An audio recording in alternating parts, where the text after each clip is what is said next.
দাদার বাড়ি কাটিয়ে সন্ধ্যেবেলা আমি ঠিক এ বাড়ি ফিরে আসবো। আর কাল থেকে শুরু করবো আমার অভিনব খেলা। ওর কথা বাদ দিয়ে আমার একটা কথার জবাব দে বসন্ত। কি কথা বাবা? ওই 1 লাখ টাকা তুই কোথায় পেয়েছিস? কেন প্রকারান্তরে তুমি আর মা আমাকে যা করতে বলেছিলে আমি তো তাই করি। কি করেছি? ব্যাংকের ক্যাশ ভেঙে 1 লক্ষ টাকা আমি চুরি করে নিয়েছি। আমি তোকে টাকার ব্যবস্থা করতে বলেছিলাম, চুরি করতে বলি।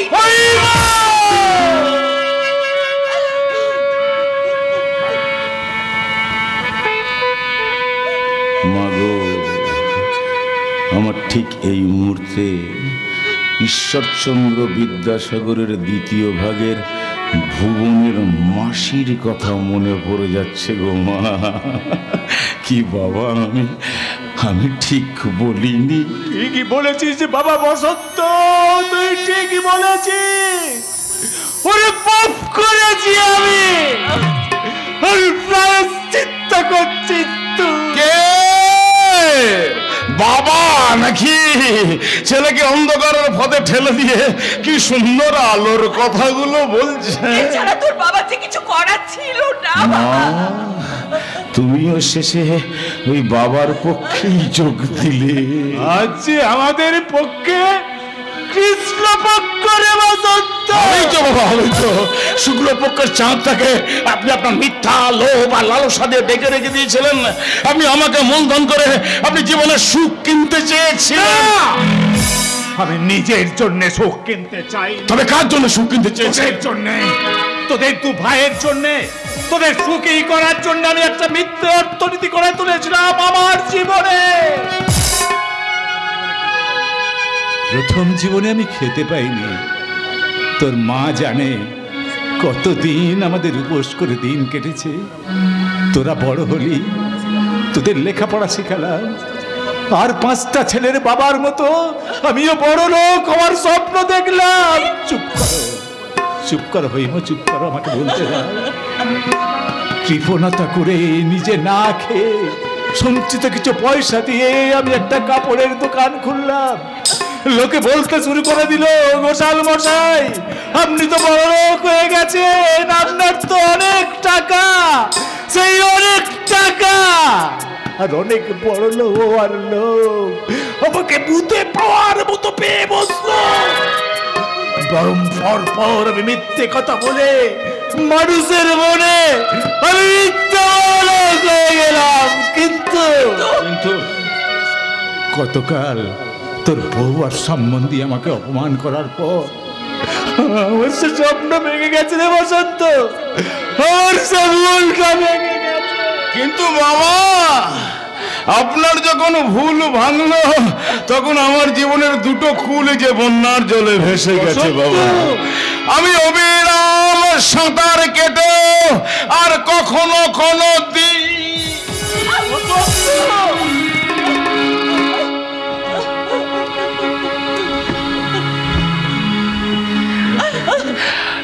পাড়ে উঠতে পারবো না, পাড়ে উঠতে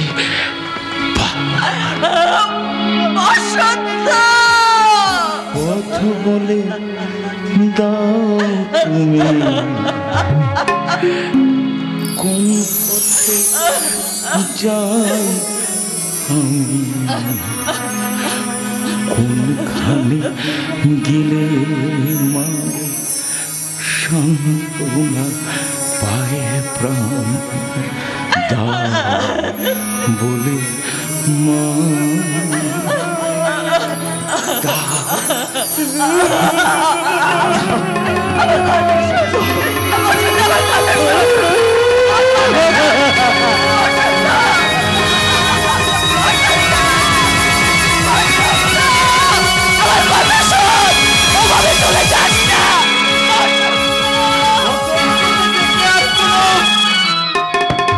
লাভ হবে না, সর্বনাশ সবার তো হয়ে গেছে। আর আমার সম্মান রক্ষার জন্য ব্যাংক থেকে বসন্ত 1 লাখ টাকা চুরি করে এনেছে। হয়তো জেল হয়ে যাবে, জেল হয়ে যাবে। ভগবান তুমি বলে দাও, এখন আমি কি করবো? বলে দাও, বলে দাও ভগবান, তুমি বলে দাও, বলে দাও।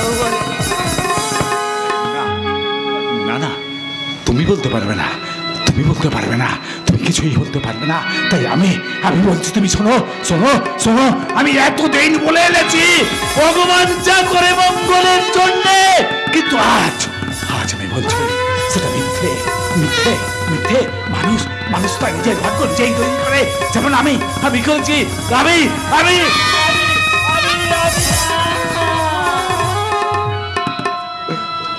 বসন্তের ভাগ্যের আকাশে আমি ট্রেনে এনেছি এক রাজকালে দুর্ভাগ্যে নেবে।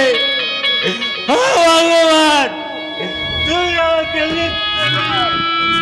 ঋতু দাও, ভগবান ঋতু দাও, ঋতু দাও।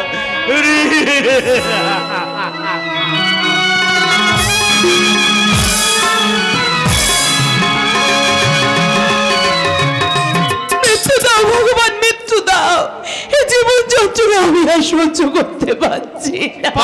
বললে হবে না, তোমাকে যেমন করে হোক এখান থেকে পালাতে হবে। বকুলদি, মুন্না, বিল্লু, আজ তোরা আমাকে কথা বলছিস কেন ভাই? তোমার এই অবস্থার জন্য আমরাই দায়ী। বকুলদি, আত্মহত্যা করি। বিল্লু, তোমার এই অবস্থার জন্য তো আমি দায়ী বকুলদি। তোদের মুখে দিদির ডাক শুনে আমি সেই হতভাগা জয়ন্তর কথা মনে পড়ে গেল রে ভাই। সেই যে এসেছিল হতভাগা জয়ন্তটা, আমাকে নিয়ে যেতে এসেছিল। সে আমাকে বলেছিল,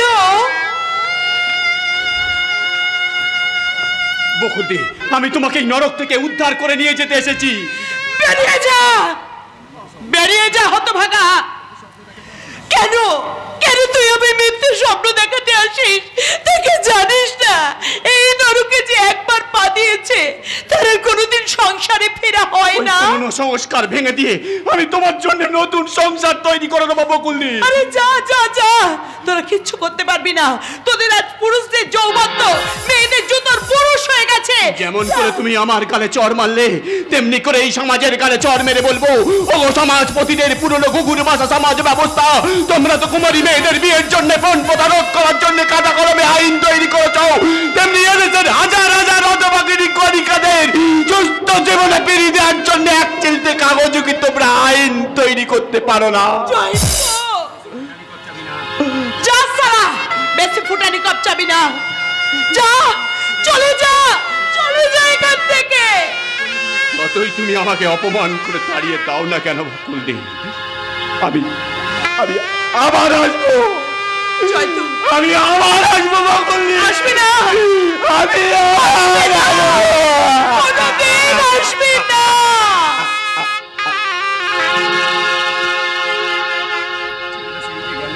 ছেলেটা সেই যে গেল, আর কোনোদিন ফিরে এলো। তুমি কেন জয়ন্তকে তাড়িয়ে দিয়েছিলে বকুলদি? না তাড়িয়ে দিলে যেতাম কোথায়, খেতাম কি? না থাকবে মরতে, ফুটপাতে গিয়ে পড়ে থাকতে, তবু তো সুস্থ হয়ে বেঁচে থাকতে পারতে। পরের বাড়ি জিগিরি করে খেতে, নইলে লোকের বাড়ি ভিক্ষা করে খেতে পারতে। আমি তো তাই চেয়েছিলাম রে মুন্না বিল্লু, কিন্তু আমি কোনোদিন কারোর সাহায্য পাইনি। সাহায্য কি চেয়ে পাওয়া যায়? তাহলে সেই জয়ন্তর গালে চড় মারার মতো আমাদের গালে চড় মেরে কেন বড় দেবের মতো তুমি শাসন করে বলতে পারো রে? ওরে মুন্না বিল্লু, তোর আমাকে এখান থেকে নিয়ে চল। তাহলে চল ভাই, চল। তোরা আমাকে এখান থেকে নিয়ে চল। কাজের সেই সুযোগ নষ্ট না করে তোরা এখান থেকে তাড়াতাড়ি পালিয়ে যা। ঠিক না? এই কাগজে বাড়ির ঠিকানা লেখা আছে। বকুলকে সোজা সেখানে নিয়ে চলে যাবি, বকুলকে পৌঁছে দিয়ে আবার তোরা এখানে চলে আসবি।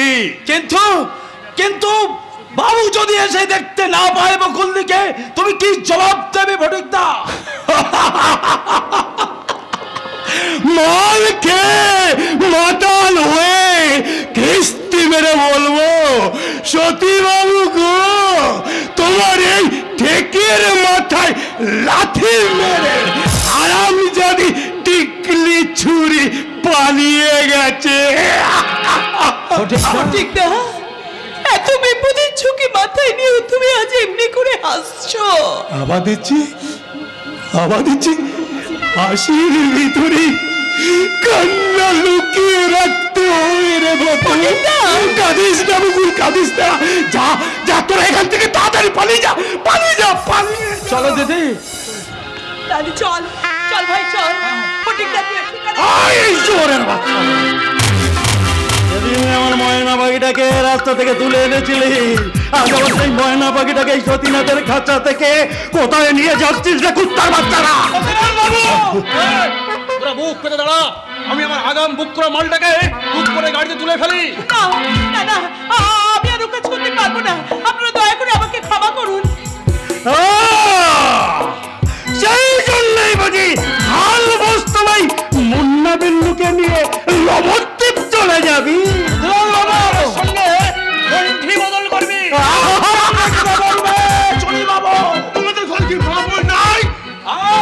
মা কিংবা বোনকে পুরীর হোটেলে পাঠিয়ে দাও, সেখান থেকে টাকা রোজগার হবে আর মা বোন খুশি হবে। দাঁড়ান চিনি বাবু দাঁড়ান, চোরের বাচ্চা দুটোর আজ আমি উচিত শিক্ষা দিয়ে দিচ্ছি।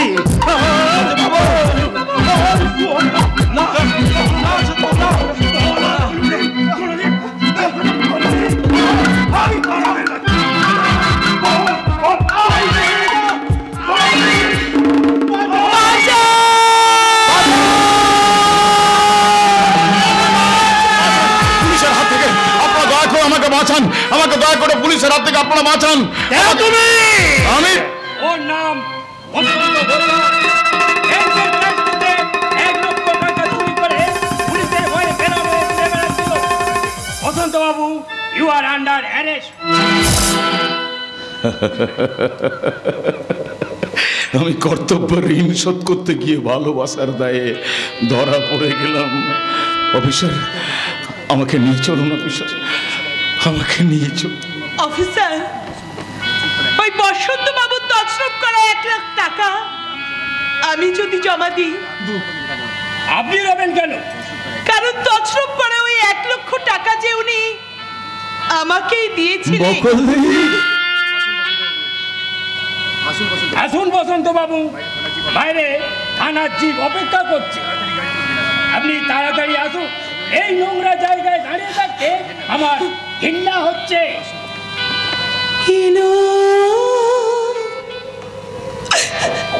বসন্ত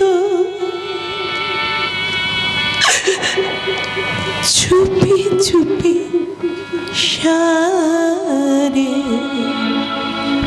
আমার হৃদয়ের দ্বারে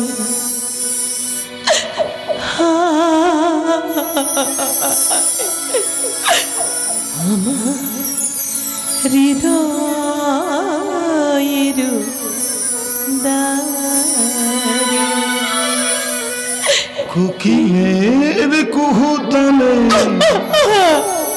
ফাগুনের আবাহনে টুপটা টুপটা বকুল ঝরে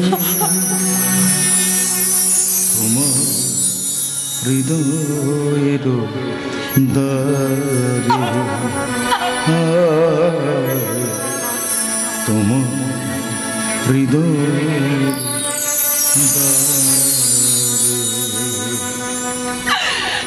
আমি হেরে গেলাম।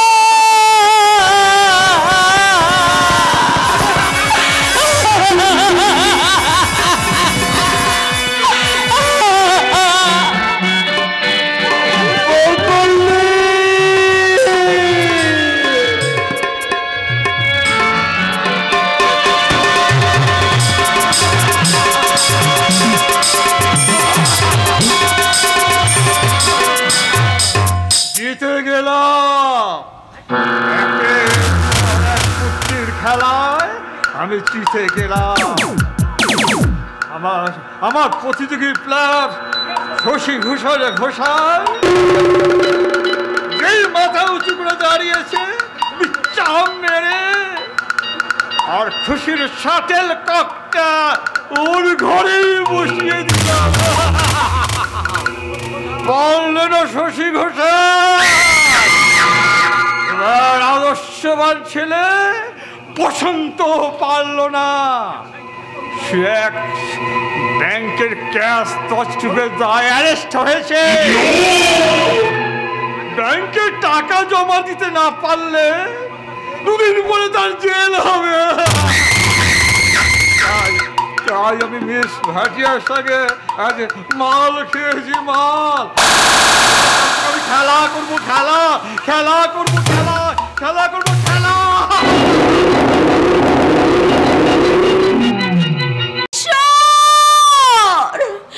এই আমার স্বামী, অথচ স্বামী পুত্র দেওর ননদ নিয়ে সুখে সংসার করার স্বপ্ন কত মেয়েরাই না দেখে। এখনো শিবের মতো স্বামী পাওয়ার জন্য মেয়েরা শিবরাত্রি পালন করে। সন্ধ্যাবেলায় ঠাকুর ঘরে গিয়ে মঙ্গল প্রার্থনা করে বলে। কি বলে বৌদি? আপনি এ সময় কেন এসেছেন গৌতম বাবু? আমি আমার স্বামীর বন্ধু বলে আপনি যে বাড়িতে যা খুশি তাই করবেন, যখন তখন কেন বাড়িতে আসেন? সে কথা বললে কি আপনি বিশ্বাস করবেন? সেটা আমার খুশি। আপনি আপনার বন্ধুকে টাকা ধার দিয়েছিলেন, সেই টাকা তো ফেরত পেয়ে গেছেন। হ্যাঁ, পেয়েছি। গৌতম বাবু, আপনি কি পিয়ালিকে ভালোবাসেন? মোটেই না। বড় অদ্ভুত চরিত্র তো আপনার। আমার সমস্ত ধারণাগুলো ভেঙে ভেঙে আপনি বেরিয়ে যাচ্ছেন। আমি তাহলে যাই। না, যাবেন কি? এখনো তো আপনাকে আসল প্রশ্নটাই করা হয়নি। এতক্ষণ নকল প্রশ্ন করছিলেন বুঝি? থামুন, আপনি স্পষ্ট করে বলুন তো, আপনার যদি পিয়ালের উপরে দুর্বলতা না থাকবে তাহলে কেন এ বাড়িতে আপনি আসেন? যদি বলি আপনাকে দেখতে আসি।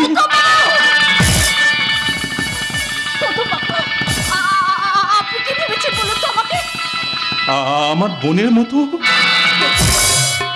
আমার মরে যাওয়া বোনের মতো অবিকল আপনার ওই চোখ দুটো। অসভ্য অবদ্ধ মানুষের মতো বারবার ছুটে আছি আপনার ওই চোখ দুটোর মধ্যে আমার বোনটাকে খুঁজে পেতে। এই দেখুন না আমার বোনের ছবি। আমার ভুল হয়ে গেছে, আমার ভুল হয়ে গেছে।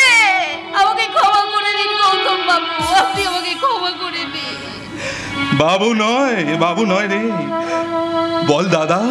দাদা, দাদা, দাদা, দাদা, এতদিন কেন তোমার বোনের গালে চড় মেরে বলতে পারোনি? ওরে হতভাগী আলপনা, বোন হয়ে দাদাকে কেউ এমন করে সন্দেহ করে? কেন বলোনি? বলো না দাদা, কেন বলোনি? ওরে বোন, এই পৃথিবীতে এমন কিছু মানুষ আছে যারা শুধু দেখে যায়, শুনে যায় আর অনুভব করে, মুখে বেশি কিন্তু কথা বলে না। তাই তো আমি মুখে কোনো কথা না বলে ছায়ার মতো তোদের সংসারের অনেক ঘটনার পেছনে ঘুরে বেরিয়েছি। তোর চোখ দুটোর দিকে তাকিয়ে আমি গৌতমকে নানাভাবে সাহায্য করেছি, মনে প্রাণে চেয়েছি পিয়ালির ভালো হোক। দাদা, তুমি যখন আমাকে বোন বলেছো আর পিয়ালির ভালো হোক, তখন আমার একটা অনুরোধ রাখবে দাদা। বল, বললে কি করতে হবে? দাদা, পিয়ালির সঙ্গে তোমার ভালোবাসার অভিনয় করতে হবে। না না না, না বলো না দাদা, তুমি না বলো না দাদা। পিয়ালির সঙ্গে ভালো বসন্তের মিলন না হওয়া পর্যন্ত তুমি ওর সঙ্গে প্রেমের অভিনয় করে যাবে। ওর বন্ধুর লোভের হাত থেকে তুমি আমাকে বাঁচাবে দাদা। বলো না, বলো না দাদা, কথা দাও, কথা দাও দাদা। বেশ, আমি কথা দিলাম। আর একটা অনুরোধ রাখবি দাদা। বল, আর কি করতে হবে বল না। তুমি তোমার নিজের দায়িত্বে বসন্ত বাবুকে জামিনের হাত থেকে রেহাই করে নিয়ে আসবে। আমি তো চেয়েছিলাম, কিন্তু অজিত আমাকে শুনবে না, শুনবে না দাদা। তোমার বন্ধুর একটা কথাও তুমি শুনবে না। আলপনা, আরো অনেক কথা আছে, পরে বলবো, সময় নেই দাদা। দাদা, আমি তোমার উপরে সমস্ত দায়িত্ব দিয়ে আমি নিশ্চিন্ত হয়ে বাড়িতে যাচ্ছি। তুমি আজ থেকে পিয়ালির সঙ্গে প্রেমের অভিনয় করে শুরু করে দাও দাদা। প্রেমের অভিনয় করার শুরু করে দাও আলপনা, শুরু করে দাও। আলপনা, এ কি হলো? আমি কি নতুন করে একটা ভয়ঙ্কর অবস্থার সঙ্গে জড়িয়ে পড়লাম? কিন্তু আমার বোনের কথাটি রাখতেই হবে। ব্যাংকের ম্যানেজার গৌতম মুখার্জি, আজ থেকে তুমি একটা সুন্দর অভিনেতা। পিয়ালির সঙ্গে প্রেমের অভিনয় করতে আমি পিয়ালির শ্বশুর বাড়িতেই চললাম।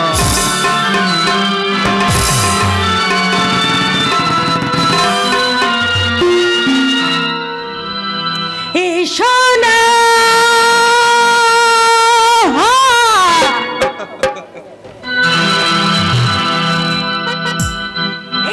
এসো না আজ কানামাছি খেলা খেলি।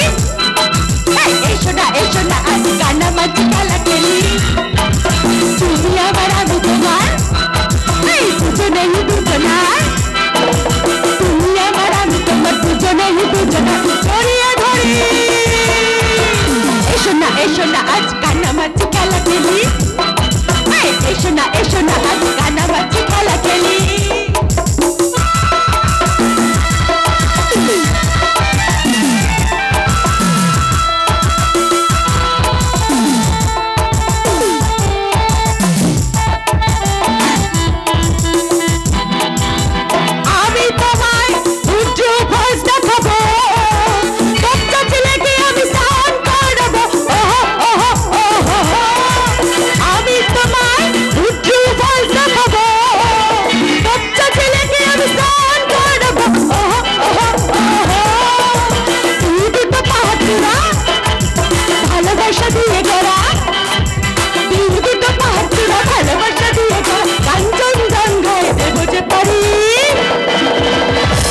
এসো না আজ কানামাছি খেলা করি। এসো না আজ কানামাছি খেলা করি।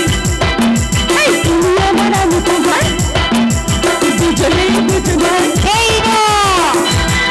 এটা ভদ্রলোকের বাড়ি, সমুদ্র সৈকত নয়। মিস্টার ঘোষাল, বেরিয়ে যাও এই মুহূর্তে, তুমি আমার বাড়ি থেকে বেরিয়ে যাও। আগে না, আমি এখান থেকে কোথাও যাব না। বসন্ত বাবুর সঙ্গে আমার সমস্ত কথা হয়ে গেছে, তার কথা ছাড়া আমি কোনো কথা কাউর কথা কোনো শুনবো না। কি বলো? খুব শীঘ্রই বসন্ত বাবুর সঙ্গে পিয়ালি ডিভোর্স হয়ে যাবে। আমি পিয়ালিকেই বিয়ে করব। মিস্টার ঘোষাল, আপনি পুরনো দিনের মানুষ, তাই পুরনো পথে চলতে গিয়ে সভ্যতার হোঁচটকে পা মুচকে পড়ে গেছেন। আধুনিক সমাজের এই ইলেকট্রনিক বিবাহ বিচ্ছেদের কথাটা আপনি বুঝতে পারবেন না। Bye Piyali, bye bye. হাসবে না, তুমি গৌতম ছোকরাকে বারণ করে দেবে ও যেন আর কোনোদিন এ বাড়িতে না আসে। আসবে না মানে? আর দুদিন পরে আমি ওকে সেকেন্ড ম্যারেজ করব, আর তার আগে প্রয়োজন আপনার ছেলে বসন্তের সঙ্গে আমার ডিভোর্স হবে না। বসন্তের সঙ্গে ডিভোর্স নেবে তুমি যতই চেষ্টা করো না কেন, ডিভোর্স তুমি পাবে না। কি বলেন? হ্যাঁ ঠিকই বলেছি। ভগবানের আশীর্বাদে একবার যখন সে জামিন পেয়েছে, তখন যেমন করেই হোক টাকাটা ফেরত দিয়ে আমরা কেসটা মিটিয়ে নেব। হ্যাঁ, আর একটা কথা তুমি শুনে রেখো, কাল থেকে তোমার চাকরি করতে যাওয়া বন্ধ। চাকরি করতে যাওয়া বন্ধ? নিশ্চয়ই বন্ধ করে দেবো। তারপর পাড়ায় পাড়ায় প্রত্যেক সংসারে গিয়ে বলে আসবো, এই যে সংসারে বাবারা, মায়েরা, শ্বশুর শাশুড়িরা, তোমরা যেন আমার মতো ভুল করো না। তোমরা না খেতে পেয়ে শুকিয়ে মরে যাও। সে বলো তুমি ঘরের মেয়েকে আর ঘরের বউকে কখনো চাকরি করতে পাঠাবে না, চাকরি করতে পাঠাবে না। আপনি পাগল হয়ে গেছে। আধুনিকা পুত্রবধূ, ওই মানুষটা পাগল হয়ে যায়নি, ও নিজের ভুল সংশোধন করছে। আসলে পাগল হয়ে গেছো তুমি। মুখ সামলে কথা বলবে বুড়ি শাশুড়ি। বাবা, তুমিও একদিন বুড়ি হবে, আর সেদিন তোমার ছেলের বউ এসে যদি তোমার সামনে দাঁড়িয়ে এই কথাটা বলে, সেটা সহ্য করতে পারবে তো? পুরনো দিনের বাবা মা, তোমাদের হিসেবটা একটু ভুল হয়ে গেল। জয়ন্ত, তোমাদের ভুল হিসেবটা আমি ঠিক করে দিচ্ছি। আপাতত তোমরা কানে হাত চাপা দাও। এবার সেই কথাটা বলি। কি জ্ঞানের গল্প দেবেন আপনি জ্ঞানদাস বাবু? বিজ্ঞানের অশেষ অবদানের সাহায্যে সাজে পোশাকে নানা কায়দা করে এ যুগের মেয়েরা উর্বশী তিলোত্তমার মতো চির যৌবনা হয়ে থাকে, কিন্তু তারা একবারও হিসেব করে দেখে না, কাল কাউকে ক্ষমা করে না। অনিবার্য কারণে জীবনের সকাল অবশেষে বিকাল হয়ে যায়। তোমাকে আর জ্ঞান দিতে হবে না। জ্ঞান দিইনি বৌদি, জ্ঞান দিইনি। আমি তোমাকে হাত জোড় করে অনুরোধ করছি, তুমি তোমার কল্পনা বিলাস বাদ দাও। আমাকে বলো চরণদা বাজার করতে যাও। আমাকে হুকুম করে বলো গালি লন্ডিতে জামা কাপড়গুলো কাচতে দিয়ে আয়। আচ্ছা ঠিক আছে, তোমাদের সকলের কথা আমি রাখবো। এবার থেকে সংসারের সব দায়িত্ব আমি নেব। তাই আমার সর্বপ্রথম কাজ এই সংসারের বাজে খরচ বন্ধ করার। তাই আজ থেকে চরণদার বাজারে যাবে না, কারণ চরণদাকে আমি কাছ থেকে ছাড়িয়ে দিলাম। লন্ড্রিতে জামা কাপড় কাচা হবে না, তাই কালিদাকেও আমি ছাড়িয়ে দিলাম। যাও, তুমি যাও দেখি ওই পাড়ার মোড় থেকে আমার এই চপ্পল দুটো একটু পালিশ করে দিও। শাশুড়ি ঠাকুরন, আপনি না আজ থেকে জামা কাপড় কাচবেন। আপনাকে বলছি, আপনাকে শুনুন, আজ থেকে আপনি বাজার করতে যাবেন। আমি এই সংসারে যা যা কাজ সবাইকে দায়িত্ব দিয়ে দিয়েছি, এবার আমি সংসারের কাজ করতে চললাম। একটা কথা মনে রাখবেন, আজ থেকে আপনারা এই বাড়ির চাকর। মাননীয় দর্শক মণ্ডলী, যে দৃশ্যটা আপনারা দেখছেন, এটা আমার, আপনার, আমাদের সকলের সংসারের দৃশ্য। কারণ এটাই হচ্ছে বর্তমান আধুনিক সমাজের নয়া ইতিহাস। নয়া ইতিহাস আর কবে লেখা হবে? পুরনো ভূগোল বলো কবে হবে সে? স্বাস্থ্য যে আজ ভেঙে গেছে পৃথিবী, অশুভ কর্মে নিয়োজিত বিজ্ঞান। ওগো পথিক, একটু দাঁড়াও, শোনাই তোমায় গান। প্রেম প্রীতি ক্ষমা ভালোবাসা আজ নাই, পথে প্রান্তরে মিথার রোশনাই। প্রেম প্রীতি ক্ষমা ভালোবাসা আজ নাই, পথে প্রান্তরে মিথার রোশনাই।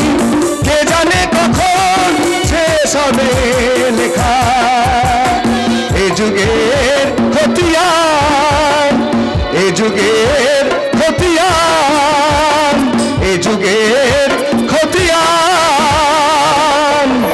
পীরঢালা পথে মানুষের সচ্চলে, সবাই যেন হাসপাতালে রোগী।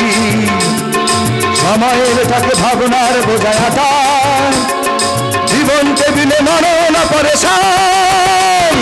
পীরঢালা পথে মানুষের সচ্চলে, সবাই যেন হাসপাতালে রোগী।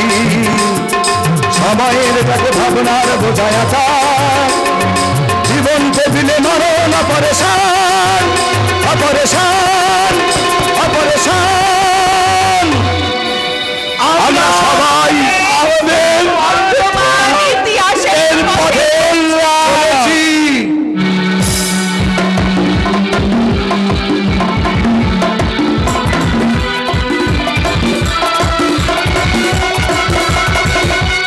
যাচ্ছে সালা দীঘায় যখন এসেছি, সাঁতার না কেটে কি আর ফিরে যাব? সাঁতার কাটবো।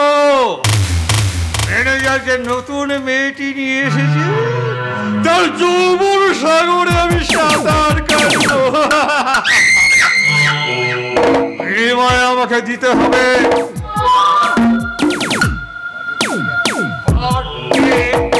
2000 করে, 7 দিনে 14,000 টাকা। তা যাক, মেয়ে মানুষের বিনিময়ে আমি সব কিছু দিতে পারি। কই কই হে ম্যানেজার, মেয়েটিকে পাঠিয়ে দাও। আপনি আমাকে ডাকছেন স্যার? হ্যাঁ, ওকে ডাকবো না, ডাকবো, পাশে বসাবো, একসঙ্গে মাল খাবো। কি যেন নাম তোমার? আগে স্যার আমার নাম ঝিলমিল মিত্র। ও, তুমি এই লাইনে একদম নতুন তাই না? হ্যাঁ স্যার, আজই প্রথম। তুমি কোন ছেলেকে কোনোদিন ভালোবেসেছ? আমি বসন্তকে। বসন্তকে? না মানে স্যার, বসন্ত আমার জীবনে এসে হারিয়ে গেছে, তাই তো ভালোবাসার কোকিলের ডাক আমার আর কোনোদিন শোনা হয়নি। ঠিক আছে ঠিক আছে, কোকিলের ডাক না শোনাই ভালো।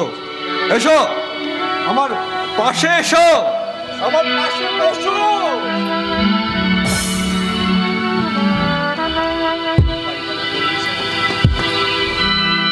স্যার, বাড়িতে আপনার বউ নেই? হ্যাঁ, বউ আছে, দেবীর মতো দেখতে, পুজো পুজো গন্ধ, কিন্তু নেশা ধরায় না। আপনার ভাই বোন? হ্যাঁ, ভাই আছে, বোনও আছে। এই ভাইটা পরে, আর বোনটাকে অনেক টাকা খরচ করে বিয়ে দিয়েছিলাম, কিন্তু ওর সঙ্গে সম্পর্ক রাখেনি ও স্বামী মাস্টার বসন্ত ঘোষাল। বসন্ত ঘোষাল আপনার ভগ্নিপতি? হ্যাঁ, বকুল না ফকুল কোন গাইয়া মেয়েকে ভালোবাসতো, তার সঙ্গে বিয়ে হয়নি বলে আর পিয়ালির সঙ্গে কোনো সম্পর্কই রাখেনি। যাক, ও সব কথা থাক, একটু মাল খাবে? না স্যার, আমি মদ খাই না। আমি আপনাকে বরং মদ ঢেলে দিই, আপনি খান। Very good, very good. তুমি ঢালবে, আমি খাবো, তারপর মাংস খাবেন, তাই তো? তা তো খাবোই ঝিলমি। মদ খেতে খেতে তোমার ঝিলমি ঝর্ণার জলে আমি সাঁতার কাটবো।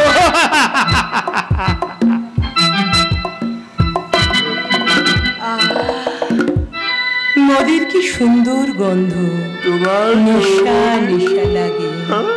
তোমার যৌবনের সুগন্ধ আরো আরো অনেক মিষ্টি জিলেবি।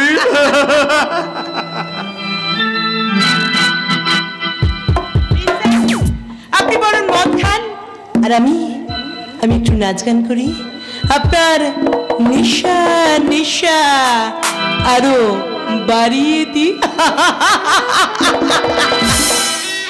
কাঞ্চনী কাছে এসো, লাভ নিয়ে ভালোবাসো, আমি যে রূপসী ঝিলমি।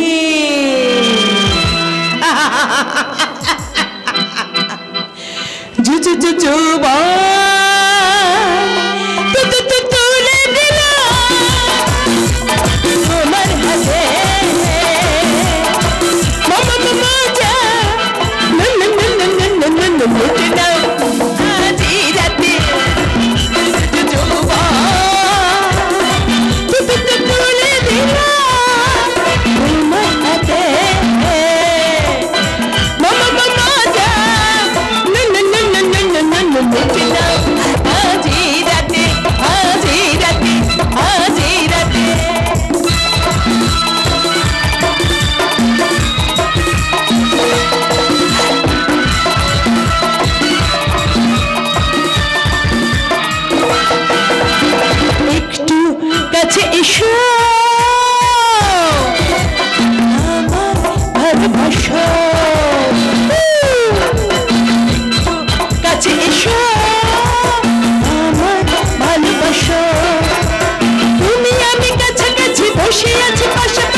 মাংস খাবেন, মদ খাবেন?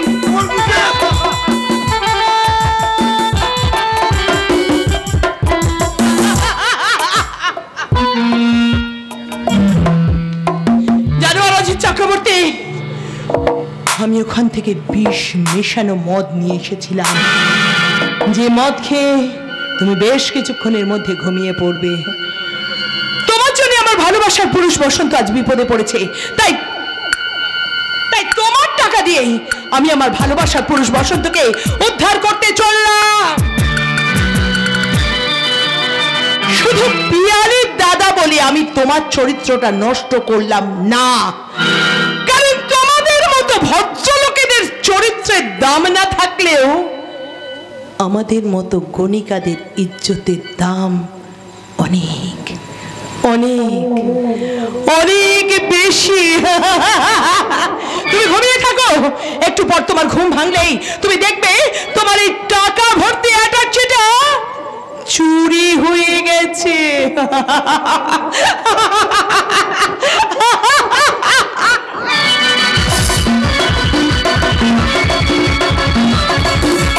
ধরে বেড়েছে।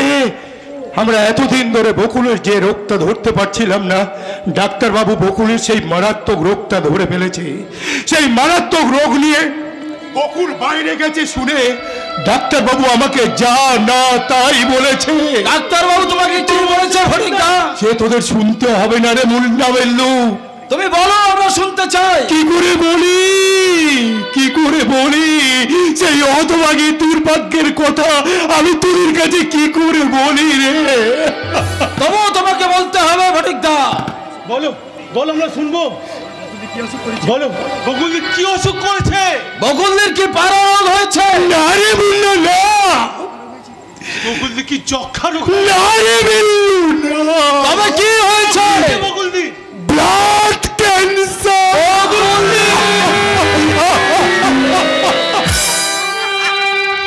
কি হলো রে মুন্না বিল্লু, তোর আমার নাম ধরে কাঁদছিলি কেন? ভেবেছিল এই কন্ট্রাক্টর বাবু তোদের বকুল দিকে ছাড়বে না, তাই না? আরে না রে না, তোদের বকুল দি আজ ভানুমতির খেল দেখিয়ে দিয়ে চলে এসেছে। বকুলদি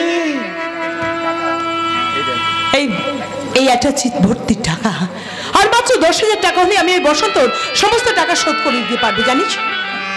বকুলদি, বকুলদি তুমি অমন করে কাঁদছো কেন? না কিছু না।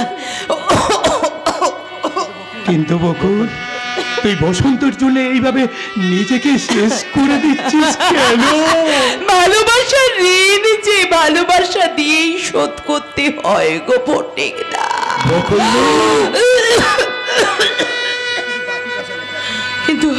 কিন্তু বাকি 10,000 টাকা কোথা থেকে পাবো বলো তো? আমরা এখনই এনে দিচ্ছি বকুলদি, আমরা এক্ষুনি এনে দিচ্ছি। ফটিকদা, ওরা অত টাকা কোথায় পাবে? জানি না, আমি জানি না। তুমি কাঁদছো কেন ফটিকদা? কেন কাঁদছি সে তুই বুঝবি না রে হতভাগী, সে তুই বুঝবি না। আচ্ছা বসন্ত আসেনি? বসন্ত আসেনি? জয়ন্ত সে ভুলে গেছে। বসন্ত বাবু এখনই আসবে বসন্ত আসবে। ওরে হতভাগী, বসন্ত এলো, সে ফুল আর ফুটবে না রে, সে ফুল আর ফুটবে না, কারণ গাছের গোড়ায় যে পোকা লেগে গেছে রে বকুল, পোকা লেগে গেছে। ওরা আমাকে আসলে ভীষণ ভীষণ ভালোবাসে, তাই তো কেন যে বাসে তাকে জানে। তাই তো আমি আসার আগে ওরা আমার নাম ধরে কাঁদছিল। কেন কাঁদছিল? কে জন্য কাঁদছিল? এখন যেমন আমাকে কাঁদতে হয় বকুল। বসন্ত তুমি এসেছো? এসেছি, বসন্ত এসেছে, কিন্তু সেই বসন্ত কাল আর নেই। গ্রীষ্মের প্রখর সূর্যের তাপে আমার জীবন মাটিকে পুড়িয়ে যে খাক করে দিয়েছে। ভয় কি বসন্ত, আমি তোমার জীবনে প্রশান্তির ছায়া এনে দেবো। বকুল, তুমি ভীষণ অসুস্থ, একটু বিশ্রাম নেবে। চলো। তুমি অঞ্চলে একটু ব্যাকুল হইও না। গৌতম বাবুর সঙ্গে আমার সমস্ত কথা হয়ে গেছে, জানো? উনি ওই 1 লাখ টাকা পেলে সমস্ত কেসটা উইথড্র করে নেবে। আমি শুনেছি, গৌতমবাবু আমাকে বলেছে, কিন্তু বকুল অতগুলো টাকা আমি দেব। হ্যাঁ, আমি দেব। আর মাত্র 10,000 টাকা হলে তোমার ওই তসরুপ করা 1 লাখ টাকা শোধ হয়ে যাবে। তুলে দাও বকুলদি, আমরা 10,000 টাকা দিয়েছি। এই নাও। কিন্তু এত টাকা এত টাকা তোরা পেলে কোথায় রে ভাই? এগুলোতে তোমার দেওয়া টাকা বকুলনি। আমার দেওয়া টাকা? হ্যাঁ বকুলনি, একদিন যা ভালোবেসে তুমি আমাদের দিয়েছিলে, আজ আমরা ভালোবেসে তোমার হাতে তুলে দিলাম, তোমার হাতে তুলে দিলাম। তাই তো তোদের ভালোবাসা করিয়ে আমি আমার ভালোবাসার ঋণ শোধ করবো রে মুন্না বিল্লু। এগুলো মিলিয়ে পুরো 1 লাখ টাকা হয়ে যাবে। বকুল, আমি নতুন করে তোমাকে ফিরিয়ে নিতে পারি, কিন্তু টাকাগুলো আমি নিতে পারবো না। কেন কোনোদিন নিতে পারবো না। বসন্ত চলে গেলে, কিন্তু এই টাকাটা যে তোমাকে নিতেই হবে বসন্ত। আমি আমার জীবনের শেষ অভিনয় করতে এবার যাব তোমার বাড়ি। হ্যাঁ যাচ্ছে বসন্ত, যাচ্ছে। দামি শাড়ি পরে, মাথায় ঘোমটা দিয়ে, শাখা সিঁদুর পরে তোমাদের বাড়ি যাচ্ছে। পণ প্রথায় অত্যাচারিত সেই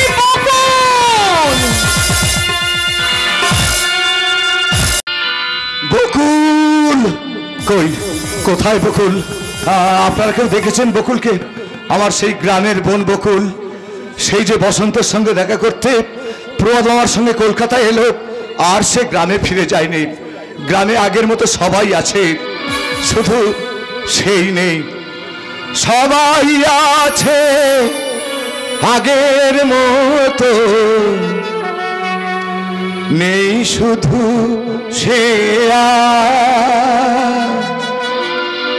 সবাই আছে আগের মতো, নেই শুধু সে। নেই মায়ার বকুল বন্তি আমার, নেই মায়ার বকুল বন্তি আমার। সবাই আছে আগের মতো, নেই শুধু সে। সবাই আছে আগের মতো, নেই শুধু সে। বকুল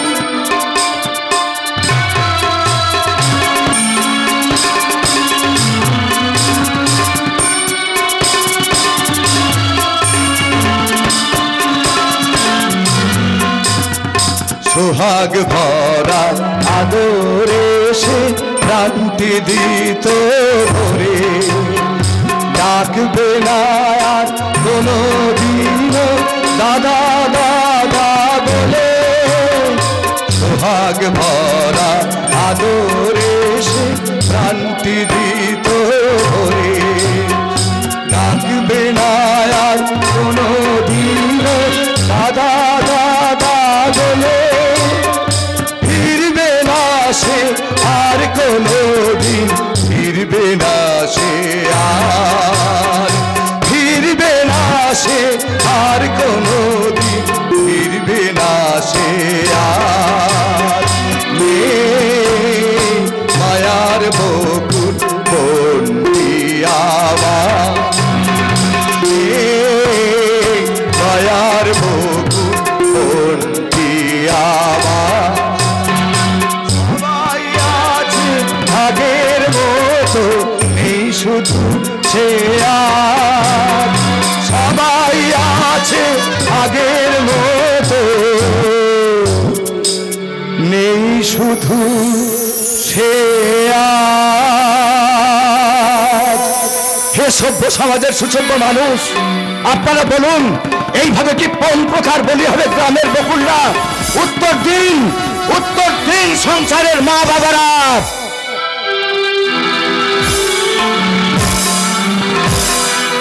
সংসারের মা বাবারা, আপনারা কি বুঝতে পারলেন?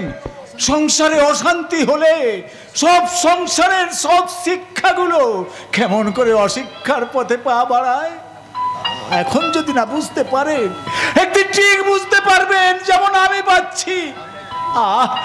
একটা বড্ড ভারী। হ্যাঁ, কষ্ট হলে কি হবে? এই দুঃখের বোঝা যে আমাকেই বইতে হবে। এই যে, যদি কিছু মনে না করেন একটা কথা বলবো। কেন মনে করব কেন মা, বলো তুমি কি বলবে। বলছিলাম যে রাস্তায় আমার গাড়ি দাঁড় করানো আছে, আপনি গিয়ে ওই গাড়িতে উঠুন, আমি আপনার ব্যাগগুলো নিয়ে যাচ্ছি। কেন বলো তো মা, আমার জন্য তুমি এত কষ্ট করবে কেন? আপনাকে আমার শ্বশুরের মতো দেখতে বলে। ভগবান, আমার বৌমার সঙ্গে তোমার কত তফাৎ। তুমি আমার নিজের বৌমা না হয়েও তুমি আমার দুঃখের ভার নিতে চাইছো। আর যে আমার সত্যিকারের বৌমা, সে আমাকে দিয়ে চাকরের মতো কাজ করাচ্ছে। তুমি তুমি যদি আমার পুত্রবধূ হতে মা। দুঃখ করবেন না, আপনার দুঃখের ভার আমি তুলে নিলাম। কেন বলো তো মা, আমার দুঃখের ভার তুমি বইবে কেন? যে ভার সারা জীবন বইবার কথা ছিল, সেই ভার না হয় একদিন বইলাম। না না বাবা। কি বলে? তোকে বাবা বলে রাখলে? বলো বলো তো মা, বলো তো তুমি কোন বাড়ির বউ? আমি ওই যে চৌরাস্তার মোড়ে যে বড় বাড়িটা, আমি ওই বাড়ির বউ ছিলাম। মানে এখন আর তুমি বউ নও? না, আমার শ্বশুর মশাই আমাকে ওই বাড়ি থেকে তাড়িয়ে দিয়েছেন। তোমার শ্বশুর একটা মূর্খ, পাষণ্ড অমানুষ। তাই তোমার মতো লক্ষ্মী প্রতিভা বউবাকে যে বাড়ি থেকে তাড়িয়ে দেয়, তাকে গুলি করে মারা উচিত। আপনি আমার জন্য কষ্ট পাবেন না বাবা, আপনার জন্যই আমার কষ্ট হচ্ছে। কি সুন্দর কথা। আচ্ছা আচ্ছা, তোমার নামটা যেন কি? আগে আমার নাম বকো। নাম মানে আমার নাম ফুল। ফুল ফুল ফুল বৌমা, তুমি আমার সঙ্গে গিয়ে আমাদের বাড়িতে গিয়ে আমার এই পসারিনী বৌমাকে তুমি দেখে আসবে। চলো, দেখে আসবে, চলো।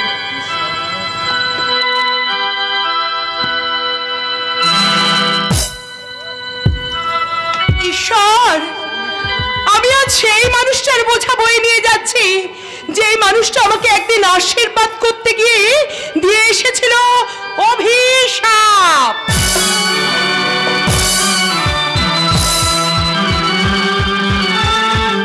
অভিশাপ? কিসের অভিশাপ? না না, ওই পুরোপুরির অভিশাপ আমি বড় করি না। বসন্ত আমাকে ডিভোর্স করুক না করুক, আমার কোনো পরোয়া নেই, কিন্তু আমি শুধু জানতে চাই তুমি আমাকে বিয়ে করবে কিনা। আরে বাবা, আমি তো তোমাকে বিয়ে করব বলেই তোমার সঙ্গে তোমার শ্বশুর বাড়িতে এসেছিলাম। আমি তোমাকে মনপ্রাণে ভালোবেসেছিলাম। বেসেছিলাম মানে? এখন কি তুমি আমাকে ভালোবাসো না? তাহলে কি তুমি আমাকে বিয়ে করবে না? না, আমার পক্ষে তোমাকে বিয়ে করা সম্ভব হবে না। কারণ কারণ আমার শরীরে ভয়ঙ্কর দূষিত রোগ দেখা দিয়েছে। কি হলো ঠাকুরজি, এমন করে চিন্তা করলে কেন? আরে বাবা, এই মাত্র আমি ঠাকুরের পুজো দিয়ে এলাম, ঠাকুরের আশীর্বাদে তোমার সব রোগ ভালো হয়ে যাবে। ভালো হয়ে গেল। গৌতমকে বিয়ে করা আমার পক্ষে সম্ভব নয়। ওরে কে আছিস? এক গ্লাস জল দিয়ে যা। এই নাও বৌমা, আমি তোমার জন্য জল নিয়ে এসেছি। শুধু জল নিয়ে এসেছো? বৌদি এসে দেখতে পারোনি? এক কাপ চা আনতে পারোনি? শোনো, তোমার স্বামী দেবতার বাজার থেকে ফিরলে বলো তাকে আরেকবার বাজারে যেতে হবে, মাছ আনতে হবে, একটা বড় রুই মাছ। না বিয়ালে, আমি আর রুই মাছ খাবো না। তুমি তো আমার মাথাটাই খেয়েছো চরিত্রহীন। যেমন তোমার বন্ধু অজিত চক্রবর্তী, তেমনি তুমি। তাকে পুলিশে খুঁজছে আর তোমাকে খুঁজছে একটা দূষিত রোগে। You I hate you, I hate you. বাবা গৌতম, তুমি আমাদের ভালোর জন্য এত বড় বদনাম মাথা পেতে নিলে বাবা। দাদা, তার মানে তুমি? মাসিমাকে আমি সমস্ত কথা বলেছি রে। তোর আমার সম্পর্কের কথা, পিয়ালির সঙ্গে আমার ভালোবাসার অভিনয় করার কথা এবং আমার খারাপ রোগের মিথ্যে কথাটাও আমি মাসিমা এবং জয়ন্তকে বলেছি। দাদা, মাসিমা, আপনারা তো অনেক কষ্ট করলেন, আর দু একটা দিন কষ্ট করুন। আলপনা, তোর দেওয়া সমস্ত দায়িত্ব আমি পালন করেছি। এবার আমার দেওয়া দুটো দায়িত্ব যে তোকে পালন করতে হবে বোন। দাদা? প্রথম দায়িত্ব বসন্ত বাবুর সঙ্গে পিয়ালির মিলন ঘটিয়ে দেয়া, আর দ্বিতীয় দায়িত্ব পুলিশের তাড়া খেয়ে বাড়িতে লুকিয়ে থাকা অজিতকে ক্ষমা করা। চলি রে বোন, চলি। ওষুধ অমানুষ লোকটা তাহলে পুলিশের তাড়াকে এখানে লুকিয়ে আছে। না না, আমি চাই ওই লোকটা শাস্তি হোক। ক্ষমা করো, ক্ষমা করো আলপনা। আমি আমার ভুল বুঝতে পেরেছি, তুমি আমাকে ক্ষমা করো। তুমি? হ্যাঁ, আজ আমি তোমাকে কথা দিচ্ছি, আমি অর্থের লোভে, আভিজাত্যের মোহে আমি আর কখনো কোনো ভুল করব না। কি হলো আলপনা, তুমি কি আমাকে ক্ষমা করবে না? ক্ষমা করব, বৌমা, ক্ষমা করো। হাজার হোক অজিত তো তোমার স্বামী, আর মেয়েই তো। মেয়েরা সারা জীবন স্বামীকে যে দেবতার মতো পুজো করে মা, দেবতার মতো পুজো করে। কাকিমা, দেবতা, পরকালের দেবতা। তা দেবতা মশাই, কলেজের মেয়ে মনে করে যে মেয়েটাকে নিয়ে তুমি দীঘায় বেড়াতে গিয়েছিলে, যেখানে তোমার অনেক টাকা খোয়া গিয়েছিল, জানো সেই মেয়েটাকে? আজ আর কোনো কথা তোমার কাছে গোপন করবো না। সে মেয়েটির নাম ঝিলমিল মিত্র। তুমি কেমন করে জানলে? তোমার কর্মচারী আমাকে সব কথা বলে দিয়েছে। তার থেকে আমি সব কিছু জানতে পেরেছি। ঝিলমিল মিত্র মেয়েটা আসলে কে? সেই মেয়েটা একটা দেহ পসারিণী গণিকা। সেই মেয়েটা শুধু দেহ পসারিণী নয়, সেই মেয়েটা ভালোবাসার পূজারিণী। মেয়েটার নাম বকুল। হ্যাঁ, বকুল। সে আমার বকুল দিহি।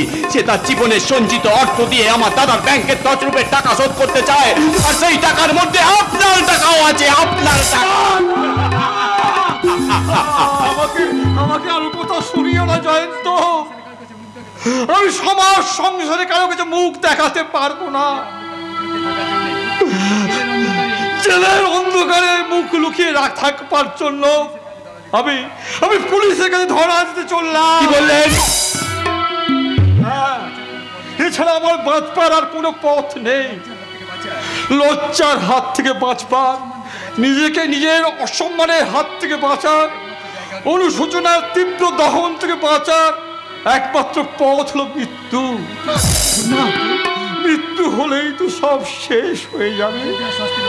নিজের দেওয়া শাস্তি নিজে ভোগ করতে পারবো না। আমি দেশের ক্ষতি করার অপরাধে, মানুষের ক্ষতি করার অপরাধে, নিজের চরিত্রের ক্ষতি করার অপরাধে জেলখানায় বসে তিল তিল করে পাপের প্রায়শ্চিত্ত করতে চললাম। না কেন বৌদি? যে পাপ করেছে তাকে যে পাপের প্রায়শ্চিত্ত করতেই হবে। দাদার জন্যই আমার জীবনটা ছারকার হয়ে গেছে। দাদার ওষুধ হয়ে আমার জীবনের সমস্ত স্বপ্নগুলোকে কেড়ে নিয়েছে বৌদি। তুমি? আমরা তো ছোট, আমরা যে ভুল করবই, তবে বড়রা কেন সেই ভুল সংশোধন করে দেবে না? কেন বড়রা নিজে ভুল করে সেই ভুলের আবর্তে ফেলে আমাদের জীবনটাকে এভাবে নষ্ট করে দিতে? বলতে পারো বৌদি, বলতে পারো আমার এই প্রশ্নের উত্তর কে দেবে? বলতে পারো? নেই নেই নেই বৌদি, নেই, কেউ নেই। পরের ভুল ধরবার জন্য একরাশ মানুষ বসে আছে, অথচ যারা নিজের ভুল নিজেই ধরতে পারে না। তাই আমি ঠিক করেছি, আজ এক্ষুনি আমি এই বাড়ি ছেড়ে চলে যাব। কেন যাবে বৌমা? কোথায় যাবে তুমি? তোমার শ্বশুর এখনো বাজার থেকে ফেরেনি। গৌতমের উপর রাগ করে কেন তুমি বাড়ি ছেড়ে চলে যাবে মা? জীবনে আমি কোনোদিন কখনো কাউকে কৈফিয়ত দিইনি, আজও দেব না। তাই প্রেম নয়, ভালোবাসা নয়, সংসার নয়, আমার যেদিকে দু চোখ চাই আমি সেদিকেই চলে যাব। স্বামী শ্বশুরের সংসার ছেড়ে কোথায় যাবি ভাই? তুমি তুমি বলবো বলবো বলেই তো অসুস্থ শরীর নিয়ে ভাড়া করা গাড়িতে চাপিয়ে নিয়ে এসেছে এক ভেঙে পড়া অনুশোচনাকে। চরিত্র বিক্রির টাকায় আমি ভাড়া করে নিয়ে এসেছি। বসন্ত বাবু শ্রী পিয়ালি দেবী, আমি সেই বকুল। হ্যাঁ, আমি সেই বকুল, পথের অত্যাচারিতা বকুল। না না না না, আমি আজকে আপনাদের কাছ থেকে কিছু নিতে আসিনি। আমি আপনাদের কারোর সুখে ভাগ বসাতে আসিনি। আমি দিতে এসেছি আমার স্বপ্ন বিক্রি করার টাকা, আমার যৌবন বিক্রি করার টাকা। যে টাকার জন্য একটি বসন্তের সঙ্গে আমার বিয়ে হয়নি, আজ আমি সেই টাকা দিয়ে এসেছি মেসমশাই। নিন এই টাকাটা, তুলে নিন এই টাকাটা, নিন। কেন হয় না মেসমশাই? যে বকুল ঝরে গেছে তার গন্ধকে এত ভয় কেন মেশমশাই? আমার জীবনের লজ্জা মজ্জা কত বসে দেশের যে বাবারা দোষী, ওরে আমিও যে তাদের মধ্যে একজন। তাই আমার লজ্জা থেকে তারা যদি লজ্জিত হয়তো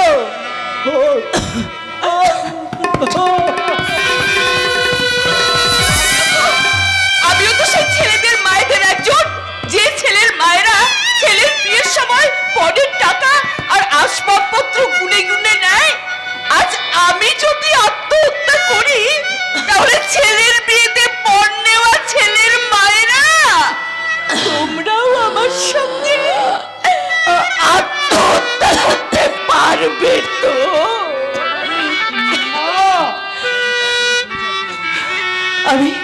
আমি আপনার কথা সব শুনেছি আলপনা বৌদি। আপনি তো নতুন চেতনার আলপনা, জলের আলপনা ভাই। আমার এই চেতনার আলপনা পুরুষ শাসিত সমাজে তাদের অত্যাচারের রৌদ্র তাপে জলের মতো শুকিয়ে যায়। একটা অসহায় আমি, কথা কেউ বোঝে না, কেউ শোনে না, কেউ না, কেউ না। আলপনা বৌদি, জয়ন্ত, জয়ন্ত, তুমি তো আমার কাছ থেকে ভাইফোঁটা নিয়েছিলে ভাই। তুমি দিলে ভাইফোঁটা আমি আবার নিতে পারি, ভাই কিন্তু ওই টাকা আমি ছুঁতে পারি না বকুলদি। পিয়ালি, পিয়ালি, তুমি কি পারো না বৌদি এই টাকা নিয়ে বসন্ত জীবনে আবার নতুন বসন্তের ফুল ফুটিয়ে দিতে? না, ও টাকা নোংরা। তাহলে বলো, চিৎকার করে সভ্য সমাজের সকলকে জানিয়ে দাও, আজকের এই পর্ণ প্রথার বড় বাজারে যত টাকা আমদানি হচ্ছে সে সব টাকা এই টাকার মতো নোংরা। পৃথিবীর নোংরা মানুষগুলো এই নোংরা টাকা নিয়ে ছিলিমিলি খেলছে। তাই লজ্জাহীন কাণ্ড জ্ঞানহীন মানুষের এই টাকার বিরুদ্ধে কোনো লজ্জা পাওয়ার তো কথা নয়। ওই টাকাগুলো তুমি আমাকে দাও বকুল, আমাকে দাও। ওই টাকা তুমি ছোবে না। না, তুমি আর তোমার দাদা যে টাকা আমার বাবাকে দিয়ে আবার ফিরিয়ে নিয়ে গেছো, এই টাকাটা যত নোংরাই হোক সেই টাকার থেকে কিন্তু অনেক বেশি পবিত্র। দাদা কেন বাধা দিচ্ছিস জয়ন্ত? একদিন তোকে আর আমাকে বকুল টাকাগুলো দিতে এসেছিল, সেদিন আমরা নিইনি, কিন্তু আজ কেন টাকাটা নিচ্ছি জানিস? আমি বকুলকে স্ত্রীর মর্যাদা দেব। শুধু জীবন সঙ্গিনী করার জন্য নয়, সহধর্মিনী পাবার জন্য। পিয়ালি দেবী, আপনি তো ডিভোর্স চেয়েছিলেন না? এই নিন ডিভোর্স পেপার। চান ওই ডিভোর্স পেপারটা কোর্টে গিয়ে জমা দেবেন। আমার জীবনের খাতা থেকে আপনাকে বাদ দিয়ে সেখানে লিখে দেব আমার স্ত্রী বকুলের নাম। হয় না বসন্ত, তো হয় না। কেন হয় না বকুল? যেটা হবার কথা ছিল সেটা ওরা হতে দেয়নি, আর যা হয় না তাই হচ্ছে। তাই তুমি কোনো কথা আমি শুনতে চাই না। চলেছো আমার সঙ্গে, চলেছো।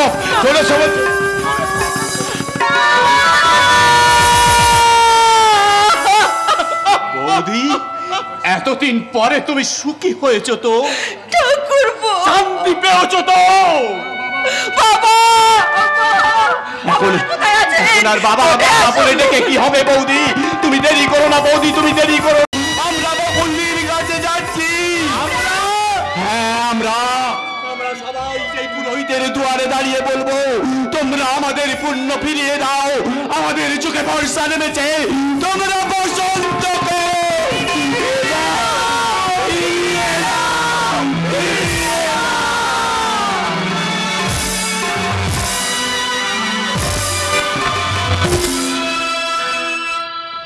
ফিরিয়ে দাও। সতীবাবু ফিরিয়ে দাও, যেমন করে হোক বসন্ত বাবুকে বুঝিয়ে সুঝিয়ে এখান থেকে ফিরিয়ে দাও। চুপ কর অনেক আগে আসতাম সতীনাথ বাবু, আসলে জিনিসপত্র অনেক আগে কেনা হয়ে গেছিল, কিন্তু ওই যে মিছিল, ট্রাফিক জ্যাম, পাস কিছু নেই, তাই হেঁটে এখানে চলে আসতে হলো আর কি। কি জিনিস কিনেছেন? কেন, শাঁখা, সিঁদুর, নোয়া, আলতা সব কিনেছি। আপনি তাহলে বকুলকে বিয়ে করবেন? দেখুন, আমি তো আপনাকে সব কথা বলেছি সতীনাথ বাবু, এরপরও আপনি কি বলছেন যে বকুলকে বিয়ে করা আমার অন্যায়, উচিত নয়? সে কি তো কথা দিয়েছে? হ্যাঁ, কথা দিয়েছি না, মানে আমার বাড়িতে যাওয়ার পর কিছুতেই রাজি হচ্ছিল না। আমি অনেক করে বোঝানোর পর সেখান থেকে ফিরে আসার পর মত দিয়েছে, এবং মত দিয়ে বলেছে আমি কিন্তু আমার নতুন বাড়ির উঠোনে একটা তুলসী গাছের চারা লাগাবো। হ্যাঁ, রোজ সন্ধেবেলায় মাথায় ঘুমটা দিয়ে সে তুলসী তলায় প্রদীপ জ্বালিয়ে সন্ধে দেবো। এই বসন্ত, শাঁখ কিনেছো তো? শাঁখ নয়, তোমার জন্য আমি শাঁখা কিনেছি। শাঁখা? সিঁদুর কিনেছি। সিঁদুর? হ্যাঁ হ্যাঁ হ্যাঁ, তোমার পায়ে পরানোর জন্য আলতাও তো পড়ছি। আলতা? কিন্তু না না, কোনো কিন্তু নয়, কোনো কিন্তু নয়, কোনো কিন্তু নয়, কোনো কিন্তু নয়। দেখো বেশি কিন্তু কিন্তু করো না, এখনই কিন্তু আমাদের বেরোতে হবে, অনেক বেলা হয়ে যাচ্ছে। কিন্তু কিন্তু করে সময় নষ্ট করো না দেখিনি। সবাইকে কিন্তু আমার সঙ্গে যেতে হবে, মুন্না বিল্লুকেও কিন্তু আমি সঙ্গে করে নিয়ে যাবো। এই দেখুন মুন্না বিল্লু কোথায় গেল? আরে মুন্না বিল্লু, আচ্ছা আমি দেখে আসি মুন্না বিল্লু কোথায় গেল। মুন্না বিল্লু, শাখা পলা সিঁদুর, এই জিনিসগুলোর উপর, এই জিনিসগুলোর উপর মেয়েদের আজন্মের লোভ, সে লোভ আমারও ছিল। কিন্তু নারীর হৃদয় সেই চিরন্তন চাওয়া পাওয়া থেকে আমি মুক্ত হতে পারিনি। কিন্তু এখন আমি এগুলো নিয়ে কি করব?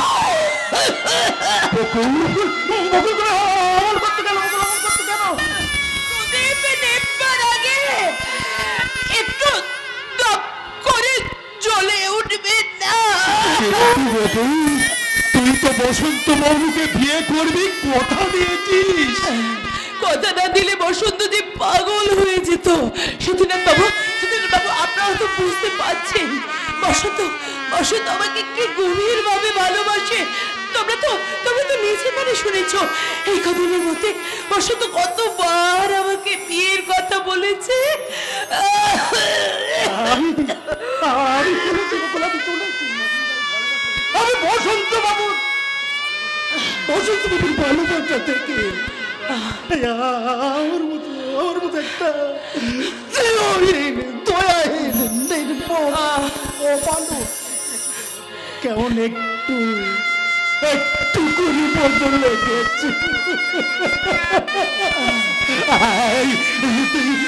আমি আরো মনে মনে চেয়েছি ওই বসন্ত বাবুর সঙ্গেই তোর বিয়ে হওয়া উচিত। সতী বাবু, আমি আর কদিন বাঁচবো সতী বাবু? আমি আর কদিন বাঁচবো? যদি একটা দিনও যদি বেঁচে থাকি তাহলে একটা দিনের বেঁচে থাকাটাই হবে তোর স্বার্থের বেঁচে থাকা, স্বপ্নের বেঁচে থাকা। তাহলে আমি বাঁচতে চাই, আমি অনেক দিন বাঁচতে চাই। আমি বাঁচবো, আমি আমার বসন্তকে নিয়ে অনেক দিন বাঁচবো। আমি পিয়ালির ভালোবাসাকে কিছুতেই জিততে দেবো না। আমার নিজের ভালোবাসা দিয়ে আমি পিয়ালির ভালোবাসা হারিয়ে দেবো। বসন্ত অফিস থেকে ফিরে এলে আমি ছুটে গিয়ে বসন্তকে জড়িয়ে ধরে বলবো, বসন্ত এতক্ষণ কোথায় ছিলে? বসন্ত এতক্ষণ তুমি কোথায় ছিলে? তুমি তোমাকে ওই পিয়ালি আটকে রেখেছিল না? আমার ভালোবাসাকে ভুলিয়ে দিয়ে সে তার ভালোবাসা তোমাকে ভরিয়ে দিতে চেয়েছিল। না, পারবে না। সে তোমাকে কিছুতেই আমার থেকে বেশি ভালোবাসতে পারবে না। তুমি বকুলের বসন্ত, আমি বসন্তের বকুল। আমরা দুজনের সুখের সংসার।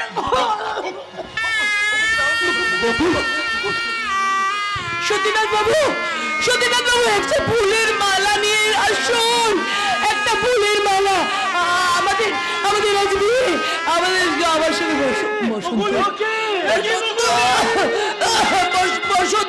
বসন্ত, আমি তোমার কাছ থেকে একটুখানি সিঁদুর চাইছি বসন্ত। ভালোবাসার সিঁদুর, সত্যিকারের সিঁদুর, নারী জীবনের শাশ্বত চিরন্তন স্বপ্নের সিঁদুর। আমার সিঁদুরতে তুমি সিঁদুর পরিয়ে দাও বসন্ত। পরিয়ে দিন, সিঁদুর পরিয়ে দিন, সাজানো পরিয়ে দিন বসন্ত বাবু। নতুন করে একটা ফুল ফোটার কথা ছিল, কিন্তু অকালে সেই ফুল জমে গেল। তখন আমি তোমাকে স্ত্রীর মর্যাদা দিলাম। বসন্ত বাবু, আপনারা এসেছেন তো, কিন্তু বড় দেরি করে এসেছেন। বকুল, আপনারা আপনারা পিয়ালিকে নিয়ে এসেছেন আমার কাছ থেকে আমার বসন্তকে চিনিয়ে নিয়ে যেতে। না না না, আমি তো পারবো না। না বাবা, আমি যে ক্ষমা চাইতে এসেছি। আজ আমার কি আনন্দ, আমাকে পিয়ালি দিদি বলে ডেকেছে। আমি আর বোঝা তোমাকে ভাই ফোঁটা দিতে পারবো না। আপনারা সবাই এসেছেন, মাসিমা, মেসুমশাই, পিয়ালি বউ। আমাকে একটু আগে বসন্ত আমার সাথে সিঁদুর পরিয়ে দিয়ে আমাকে বিয়ে করেছে, আপনাদের পুত্রবধূ স্বীকৃতি দিয়ে।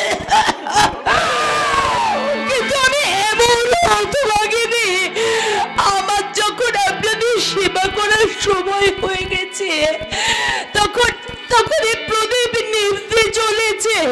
ইয়ালি এদিকে আয় তো বোন, আমি আমার জীবনের এক রাস আনন্দ তোর হাতে তুলে দিয়ে গেলাম। তুই আমার মতো করে ওকে আমি চললাম বসন্ত, আমি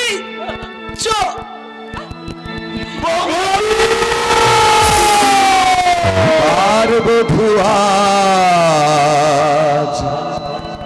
রাত 12টায় আঁচলেতে প্রেম বাঁধছে, ঘরের লক্ষ্মী কাঁদছে, ঘরের